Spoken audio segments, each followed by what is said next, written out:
2 साल शादी को हुए और डायरेक्ट बच्चा नहीं होता है तो डायरेक्ट देखते हैं हम कि बहुत सारे पति पत्नी हैं कि आईवीएफ में ही डायरेक्ट चले जाते हैं, तो क्या वो लोग सही करते हैं, गलत? नहीं, बिल्कुल भी नहीं, बिल्कुल भी नहीं। ऐसे डायरेक्ट नहीं, आईवीएफ नहीं जाना नहीं, चाहिए। बिल्कुल भी नहीं। क्या उसको पता ही नहीं है हस्बैंड वाइफ एक्चुअली साथ रहे भी हैं या नहीं रहे हैं? सही समय पे रहे हैं या नहीं रहे हैं?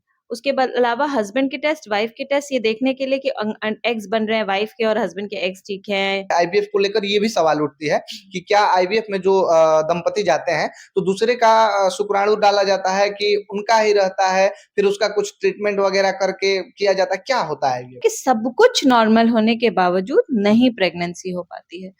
उसमें कई बार होता है कि आईवीएफ से हो भी जाता है, कई बार होता है आईवीएफ से भी नहीं हो पाता है। 40 साल की उम्र में पति पत्नी का अगर उम्र 40 साल हो गया तो क्या 40 साल की उम्र में बच्चे हो सकते हैं? क्यों नहीं हो सकते? अगर एग्स महिला बनना प्रेग्नेंट हो सकती है 40 साल की उम्र में भी?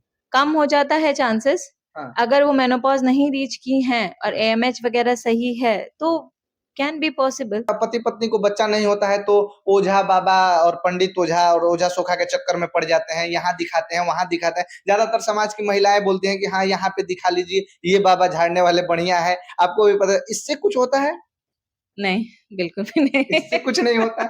जैसे कि पति पत्नी का शादी हुआ 2 साल 4 साल 5 साल 10 साल हो गए और उनको बच्चे नहीं हो रहे हैं, तो वो एक मार्केट में नया चीज आ गया आईवीएफ। पहले ये नहीं था, पहले डॉक्टरों के पास आते थे लोग, दवाइयाँ कराते थे, चेकअप कराते थे, उस पे भरोसा करते थे। लेकिन अब मार्केट में आईवीएफ आ गया है, तो क्या आईवीएफ कराना सही है या गलत है?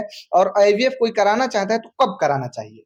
देखिए आईवीएफ कराना गलत तो नहीं बोलेंगे, लेकिन हर चीज के मतलब एक स्टेप वाइज प्रोटोकॉल होता है। अगर किसी को बच्चा नहीं ठहर रहा है तो सबसे पहले तो हम लोगों को ये जानना है कि एक्चुअली प्रॉब्लम है या इग्नोरेंस है। क्या उसको पता ही नहीं है हस्बैंड वाइफ एक्चुअली साथ रहे भी हैं या नहीं रहे हैं? सही समय पे रहे हैं या नहीं रहे हैं? उसके अलावा हस्बैंड के टेस्ट, वाइफ के टेस्ट ये देखने के लिए कि एग्स बन रहे हैं वाइफ के और हस्बैंड के एग्स ठीक हैं, ट्यूब्स ठीक हैं, बच्चेदानी में कोई दिक्कत नहीं है, सारा कुछ हम लोग चेक करते हैं और उसके बाद पे सब कुछ उसके बाद हम लोग मेडिसिन देते हैं इन सबको करेक्ट करने के लिए। तो ज्यादातर महिलाएं इन सबसे कंसीव कर जाती हैं।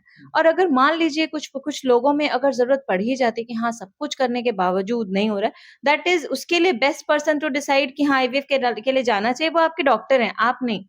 आपको पहले अपने डॉक्टर को, गायनेकोलॉजिस्ट को मिलना है, वो डिसाइड करेंगे कि सब कुछ आपका टेस्ट करा लिया है, सारा मेडिसिन दे दिया है, सब ट्राई आईयूआई वगैरह सारा कुछ ट्राई करने के बाद भी अगर आपको प्रेगनेंसी नहीं हो रही है, तब अगर आपको सजेस्ट किया जा रहा है तो you can go for IVF, जैसे बट डायरेक्टली नहीं। हाँ, डेफिनेटली जैसे 2 साल शादी को हुए और डायरेक्ट बच्चा नहीं होता है तो डायरेक्ट देखते हैं हम कि बहुत सारे पति पत्नी हैं कि आईवीएफ में ही डायरेक्ट चले जाते हैं, तो क्या वो लोग सही करते हैं, गलत? नहीं, बिल्कुल भी नहीं, बिल्कुल भी नहीं। ऐसे डायरेक्ट नहीं, आईवीएफ नहीं जाना नहीं, चाहिए, बिल्कुल भी नहीं। पहले एक बार गैनकोलॉजिस्ट के बिल्कुल, सुझाव से। एकदम बिल्कुल। पहले आपका वर्कअप पहले पूरा कराना है। हाँ। पहले नॉर्मली ट्राई करना है, दवाइयाँ, नॉर्मल ट्रायल, दवाई, उसके बाद कुछ स्टेप प्रोसीजर्स होते हैं, आईयूआई होता है, ओव्यूलेशन इंडक्शन होता है। ये सारा कुछ करने के बाद में अगर नहीं होता है तब फिर लेकिन आईवीएफ के लिए हम जा देखते सकते हैं ज्यादा तौर पे समाज में, आप भी देखती होंगी कि पति पत्नी को बच्चा नहीं होता है तो ओझा बाबा और पंडित ओझा और ओझा सोखा के चक्कर में पड़ जाते हैं, यहाँ दिखाते हैं वहां दिखाते हैं। ज्यादातर समाज की महिलाएं बोलती हैं कि हाँ यहाँ पे दिखा लीजिए, ये बाबा झाड़ने वाले बढ़िया है।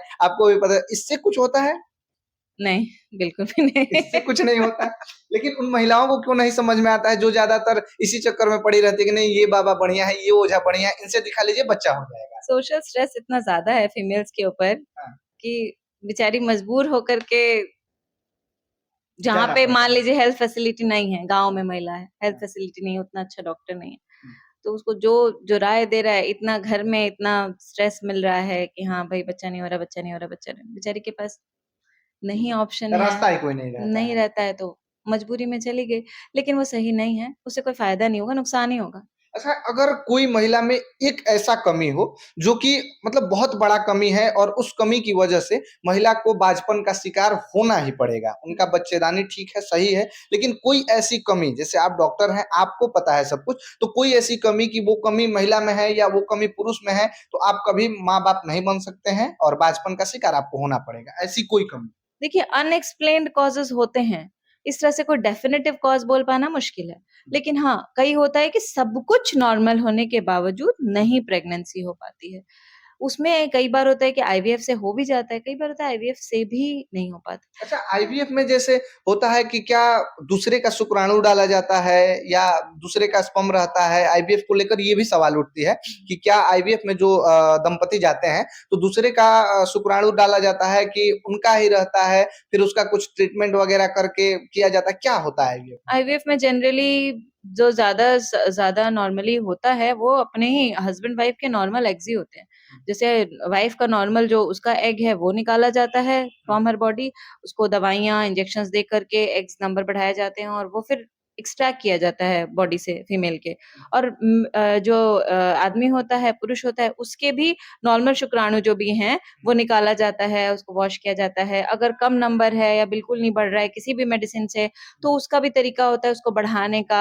और सिंगल हम लोग एक बोलते हैं इक्सी एक प्रोसीजर होता है जिसमें डायरेक्ट अगर स्पर्म ठीक है, कोई भी कम भी स्पर्म है तो भी जो एक स्पर्म है उसको अच्छा स्पर्म को देख करके और उसको ओवम में मतलब एग में फीमेल के एग में डायरेक्टली इंजेक्ट करके एम्ब्रियो बनाया जाता है आईवीएफ के थ्रू। तो ये सोच गलत है कि दूसरे का ही शुक्राणु या दूसरे का ही एग लेना है, अपने एग से भी होता है। हाँ, जिन लोगों के साथ जेन्युइन प्रॉब्लम है कि नहीं हो रहा है या बहुत एज है या कुछ ऐसा जेनेटिक डिजीज़ है जिसमें कि अपने एग से या अपने स्पर्म से हो रहा है तो प्रॉब्लमैटिक हो सकता है बच्चा, उन केसेज़ में या फिर नहीं बन रहा है एग्स तो उन केसेज़ में कर सकते हैं दूसरे के शुक्राणु से। लेकिन उसमें बताया जाता है, आपको पूरा प्रॉपर आपको बताया जाएगा प्रोसीजर, कंसेंट ली जाएगी, उसके बाद ही होगा, आपको बिना बताए कोई चीज़ नहीं अच्छा, करता है। 40 साल की उम्र में पति-पत्नी का अगर उम्र 40 साल हो गया, तो क्या 40 साल की उम्र में बच्चे हो सकते हैं? क्यों नहीं हो सकते? अगर एग्स महिला बनना प्रेग्नेंट हो सकती है 40 साल की उम्र में भी?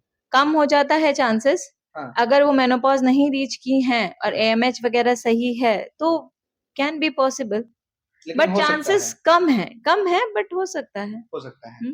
क्योंकि ऐसे आम तौर पे लोग सोचते हैं कि उम्र ज़्यादा हो गया महिला का या पुरुष का तो अब तो संभव ही नहीं है, लोग सोचने लगते हैं। नहीं, depends upon the eggs. Eggs अगर ठीक हैं, सही बन रहे हैं, एएमएच ठीक है, बाकी फैक्टर्स ठीक है, तो हो सकता है।